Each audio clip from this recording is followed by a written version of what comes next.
شخصيات إسلامية غيرت مجرى التاريخ. تعد زينب النفساوية واحدة من بين أشهر النساء في تاريخ المغرب. لعبت دورا كبيرا في إرساء وتثبيت دعائم دولة المرابطين بالغرب الإسلامي. اسمها زينب بنت إسحاق الهواري، وعرفت بزينب النفزاوية نسبة لقبيلة نفزة أو نفزاوة الأمازيغية. كانت ذات حسن وجمال وثقافة عالمة، وكانت آية من آيات البهاء في زمانها.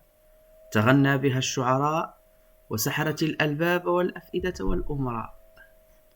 كانت بارعة الجمال والحسن، وكانت مع ذلك حازمة لبيبة ذات عقل رصين ورأي متين ومعرفة بإدارة الأمور، حتى أنه كان يقال لها الساحرة.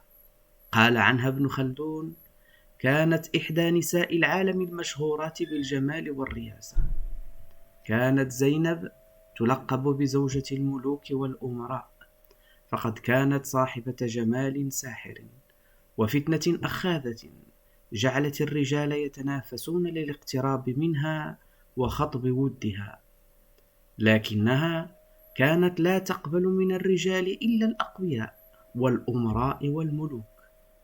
في البداية تزوجت بأحد الحكام الكبار بمنطقة أغمات التي حلت بها رفقة والدها الهارب من بطش الفاطميين، ثم تزوجت من بعده بأمير أغمات المسمى القوط المغراوي، ثم تزوجت بأمير الصحراء في ذلك الوقت أبي بكر بن عمر اللمتوني، لتتزوج بعده ابن عمه السلطان يوسف بن تاشفين المؤسس الحقيقي لمدينة مراكش.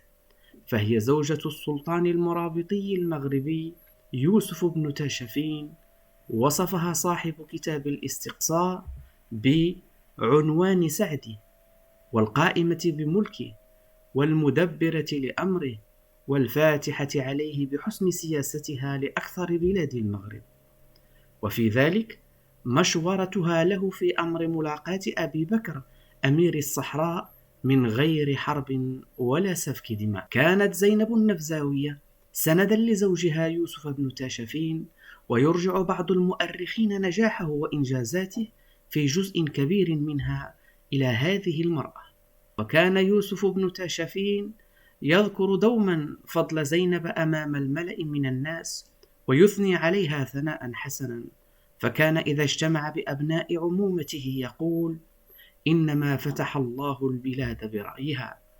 من أعظم ما سجل التاريخ لهذه المرأة التي فاقت الرجال في الحكمة والنباهة والرؤية الاستشرافية أنها كانت وراء فكرة بناء مدينة مراكش على يد زوجها الأول أبي بكر بن عمر اللمتوني أمير الصحراء، ثم زوجها الثاني يوسف بن تاشفين، وهو سلطان الدولة المرابطية الذي جعل مراكش عاصمة لملكه.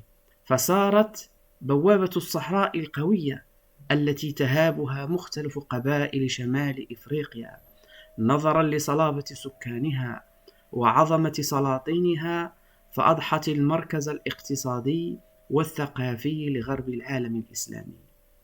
أنجبت زينب من زوجها يوسف بن تاشفين 3 ذكور، وهم تميم والفضل والمعز بالله، فربتهم أفضل تربية، وعلمتهم السياسة والكياسة وتدبير أمور الرعية والأزمات، مما ساعدهم وقوى عودهم في تدبير شؤون العباد.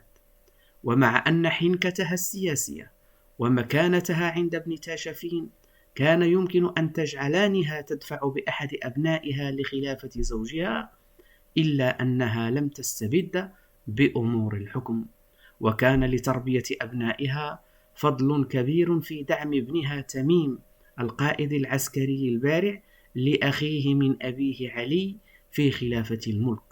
فرحم الله زينب النفزاوية. شخصيات إسلامية غيرت مجرى التاريخ.